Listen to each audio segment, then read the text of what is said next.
And I'm just always so touched to come to be a part of the HRC events. They're always so inspiring, electrifying, especially when Kelly be talking. Oh my goodness, Kelly.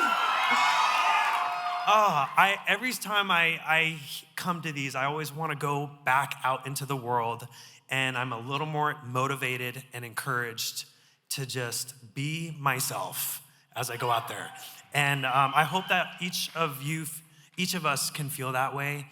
As Lindsay was saying, we were talking about how we didn't choose to be in this position. We were just suddenly you're Mormon, be role models and poster children for our church. You're gonna be the example for all of our children and their grandchildren and everybody.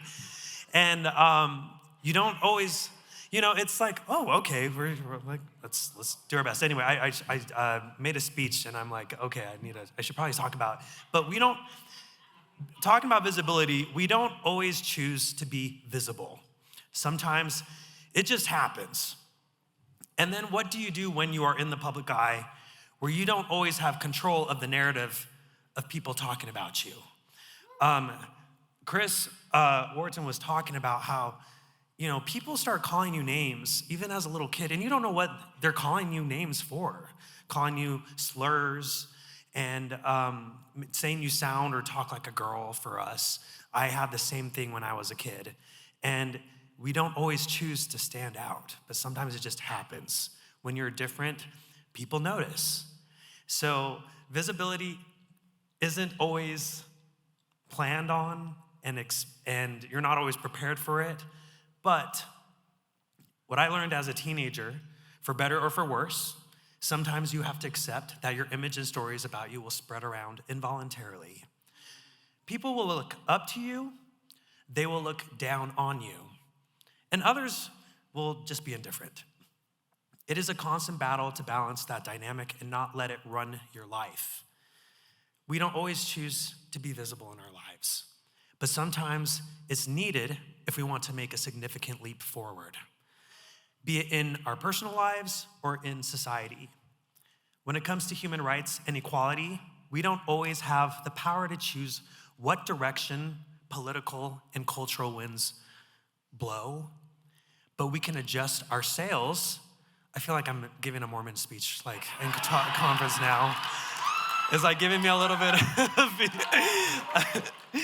but we may not always choose what direction political and cultural winds blow, but we can adjust our sails to shift perspective and to use that to our advantage, the winds of life, to keep straight and onward. Maybe not so straight, but maybe fabulous and onward on our course. Don't let the elements that we can't control fool you to believe that the course is not in your hands. It very much is. The tools of life, like conversations, visibility of making your story or ideas known, and influencing culture, can be adapted to our advantage.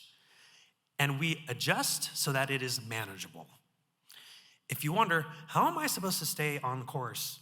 Just be you, at your pace. As you get to know yourself, use your best judgment, learn what matters to you and what your passions and convictions are. Learn through trial and error, and as Lindsay was saying, through mistakes.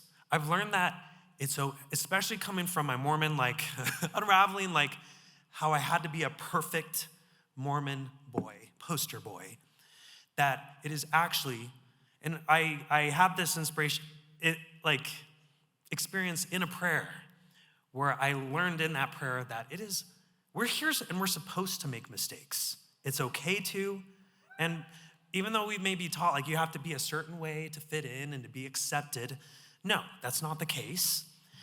And let's see, where was I I keep going off this script. So learn through trial and error, through uncomfortable but meaningful conversations that involve both listening and sharing, and yes, ending them when needed for your own well-being. Sometimes we have to make adjustments to friends and even family dynamics when it's needed to take care of yourself, so that you can discover yourself and adjust accordingly the better you get to know yourself, to live a healthier and more full, plentiful life. I'm glad I can see the positives to living a visible life as an outward queer person, and I'm so glad I can be more fully myself, thanks to others who sailed those harsh waves and winds before me to give me a clearer path to navigate forward. And thank you for you trailblazers. I hope I can keep the momentum moving forward in the LGBTQ plus community. For Latinos, and where my Latinos at? I'm a proud son of an immigrant mother who is here tonight.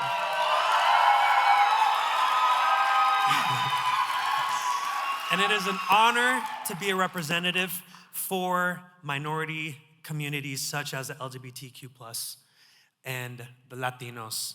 But for Latinos and other people of color who are considered minority groups in our country, like, we need to keep moving forward and give better equal opportunities for all of us.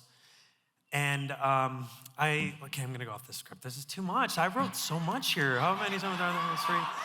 And okay, so communities have many times throughout history and through the day-to-day been misjudged and mistreated. I don't remember what I was saying anymore, so I have to just get on this. But who are above everything else? Human. The diversity we offer as humans offers a magnificent and brilliant dynamic to our communities and to life itself. Thank you so much for this recognition. And I love you, Utah. Thank you. You will always be my hometown folk. Thank you.